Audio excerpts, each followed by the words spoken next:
TNT. You messed up canceling this.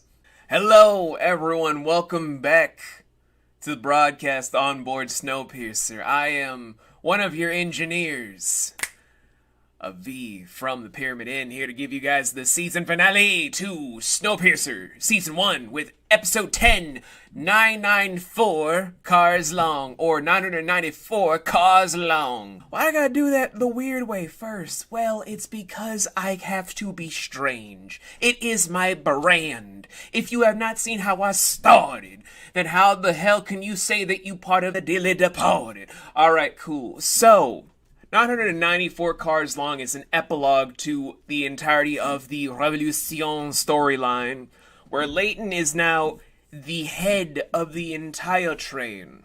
The survivors are licking their wounds. Those in first and second class are kind of crying in their $500 sneakers and wiping their tears with their $2,000 handkerchiefs, just like, oh my god, poor people are getting their rights. They're being treated like humans. I didn't board this train so that everyone would be treated equal. So it's kind of now forming into a democratic republic of guild members, where they're going to start forming elections of who gets to help run what. But Ruth, being Ruth because she got clam jammed super hard, is saying, hey, I'm not allowing this on this train. I wanted the man that I was blowing to be in charge of the train with me by his side and on his lap and on his face. So it was just sort of like a whole protest in order to have all this stuff happen, because Ruth cannot have any sort of fun because everyone's having fun without her. It's like that one person that's at a party with you and you're just trying to have fun, and then they're just like, hey, why don't we just go outside in the damning cold and get frostbite together? She's one of those friends right now. But even still, aside from those measures, Melanie's trying to do her final walk around, just get some closure and clarity with Audrey, everyone's favorite hypnosis person who probably has mind-fucked a lot of people into being slaves, and trying to make amends with Ruth, who is saying that Melanie is awful because she got rid of the only dick on the train she wanted to fuck. So it's just kind of like a whole big middle finger in Melanie's face everywhere she goes, because she left a lot of people with burnt bridges.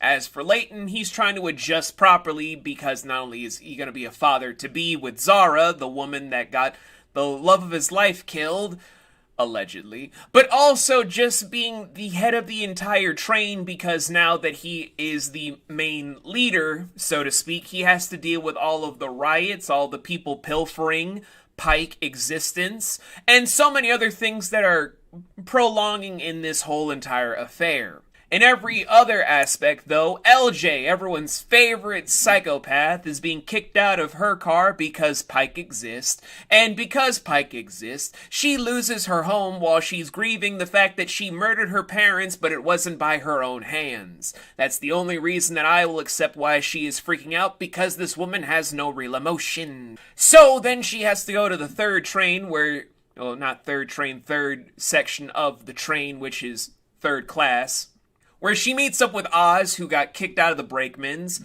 but is now a pariah himself because of how he tried to exchange chronal drugs for blowjobs. Suspiciously mostly from guys, so kinda on that whole thing of maybe Oz being the love interest for...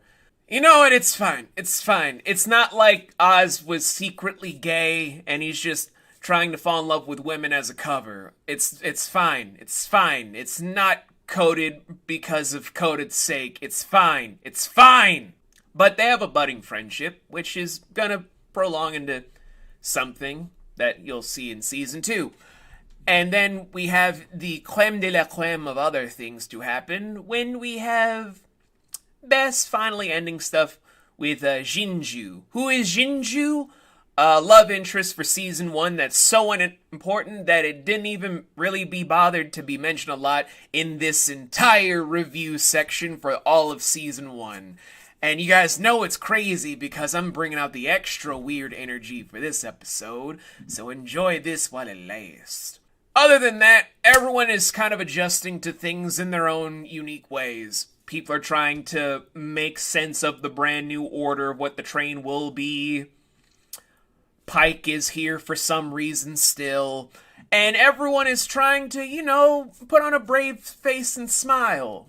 And then we have Ben, one of the now 4 engineers of the train, because Miles is now officially one of the engineers on board the train. However, Ben is hiding a secret most of the episode. The secret? Well, how do I put this? Your boy found out that there is a beacon on the satellites about a mysterious vehicle encroaching onto Snowpiercer. And it is going at a very rapid pace, to where he's not giving anyone any time to avoid or even have an inclination about maybe putting some further distance away from it. Why? On the preconceived notion that Snowpiercer is dying and won't make another rotation/revolution entirely. I just stick with rotation around the globe, but most people just say an entire revolution around the globe. It just is up to you guys about what you want to say. But from Ben's whole perspective, that's the whole course of what's happening. That he's doing it for the sake of the train. For Melanie. For the train as well. But mostly for Melanie. Why'd I put the train first, but then have to repeat it the 3rd time to then go into forgetting it the 4th time? Because that's the only reason he did it for. Pussy. So, because Ben didn't tell anyone about what was encroaching on the train from the back, we then get to see the thing that's from the intro from the weekly reviews up until I'd make a whole brand new intro for season 2, where it's Big Alice! What is Big Alice? Big Alice is a supply train that's actually supposed to attach to Snowpiercer so that it can get better supplies and also, have backups, things like bovine or poultry, a genetics lab, which also comes with a lot more equipped doctors that could also lace the skin to survive a lot of thermal conditions, or do some underwater stuff if global warming led to the waters rising and it had to be an aquatic that would actually be a different sort of thing if it was, instead of a frozen wasteland, it was an underwater train. Anyway, that whole entire notion leads into a small race to try and avoid Big Alice, but it proves to be kind of useless because Ben is the one that wants Big Alice to catch them, and catch them it does. In doing so, the big divide that was not at all eased into it because of the rebellion that just happened, Leighton's side wants to be on the defensive. Ruth, leading the charge for everyone that's pro-Wilford, is trying to welcome him, bring him back on board, and just have everything go according to his will. Not trying to take in consideration what Melanie knows, what any of the other engineers would know, just what she believes because she knew him as a client when she used to own a bed and breakfast. Which is very dangerous, haphazard, and leads to a lot of problems we will address when those episodes come. In the interim, Melanie, Javi, and Ben are trying to figure out how to disconnect Big Alice so that no problems happen whatsoever. It's gonna be tricky, and it doesn't work, because Ben has set everyone up for failure, and when Melanie tries to get on top of the train to disconnect them from above, Wilford is already taking control of the main engine to go into a full-blown halt, to where, and it's specified in this episode, there are 13 minutes before power is completely shut down and everyone freezes to death. So, race is on for a lot of stuff, but before that, the entire episode and season ends with the revelation that Melanie's daughter, who she thought died long ago during the first revolution around the globe, had died in the frozen tundras, but instead is alive and well and has been with Wilford for 7 years on a train where he took very close care of Alex for 7 years as she was with him when she was a young, impressionable child. I'm not going to go any further because I know how that sounds, how it looks, and even when you look at the scenes, it kind of comes across. I'm not going to say it because I don't want to lose my channel. The point where even the camera had to, get frozen up. So, Yeah, guys, this is a little bit weird. It's a little bit weird. So, while I'm frozen in shock as you guys just see my hands in mid-motion, because it's funny this way, this is just addressing 994 cars long. Yes, but what about Season 1 altogether? Well, here it is. I believe that TNT struck gold when they made this series the way that they did. It is astonishing the work and level of detail and choreography and all the action set pieces, and even just trying to make the entire train itself, even though it was on sound stages and whatnot, feel alive. The drama was compelling. The adventure was suspenseful.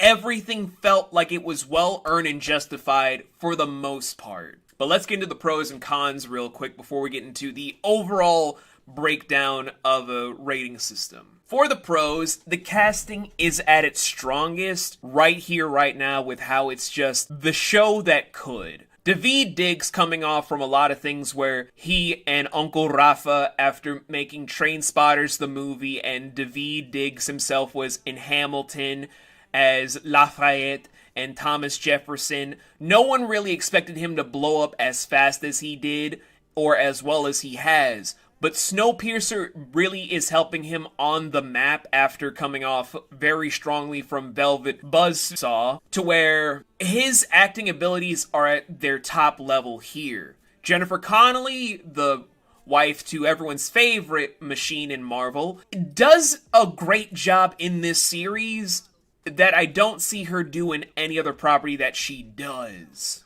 The level of characterization that she has as Melanie Cavill is probably her best work in her adult years, because I can't really say too much as a child actor, because as a former child and teen actor myself, we kind of, drop the ball a lot. But this is probably her strongest work, and if she didn't want to rescind her contract before going into season 4, I feel like this would have been her lasting mark of, we remember you best for being at your strongest in this series. You were at your strongest, at your best in this whole production, and we'd love to keep working with you because you keep giving us this great amount of quality and detail. And every other person that I probably listed throughout past episodes, they were strong additions as well. No one was wasted, no one was underused. It felt like a great and beautiful start. The music choices made for the series really helped sell off different stuff in the class division, as well as just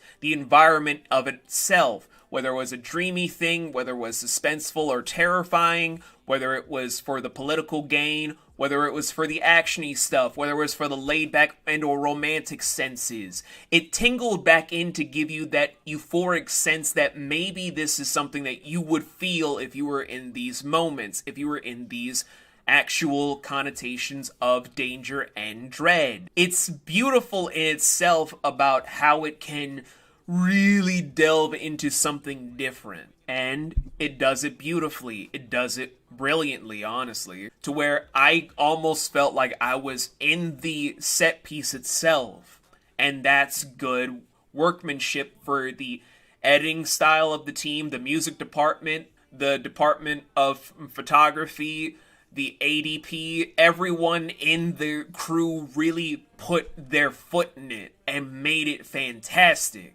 Aside from all that stuff and just the action scenes feeling very visceral and very intense, along with just how the story never felt like it was too predictable or too cliche. It felt like it knew what it was going for, it knew the assignment, ran with it, and did wonderfully well.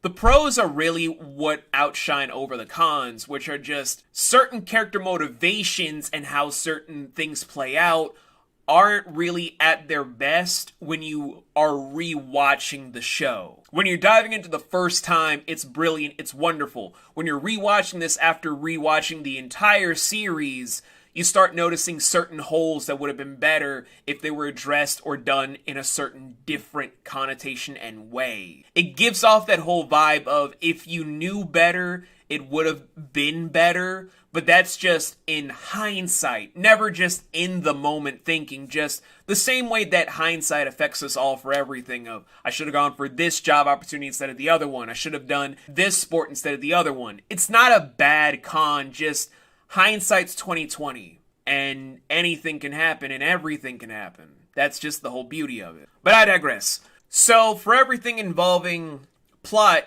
music, character, pacing, all the stuff in the middle for the technical side of things and my own personal enjoyment, along with the cast and crew for my own production team that I sometimes talk to about this stuff, and my better half, who I've watched this series impeccably with at least 4 times now, I'm going to give Season 1 of Snowpiercer 11.7 out of 13, with 5.5 out of 7 stars, and giving it a B+. I will state why when we're doing the wrap-up for Season 2, but until then, how do you guys feel about a longer train? Too many homies want to play Simon Says. Nobody want to play hopscotch. 1 step, 2 step, down a couple blocks till they find a brother staring at the top spot. Everything is gorgeous from the lobby. Everything is lit when you broke. Everything's enormous when you never had shit. I can almost feel the fame. Is this close? I'll be outside like damn.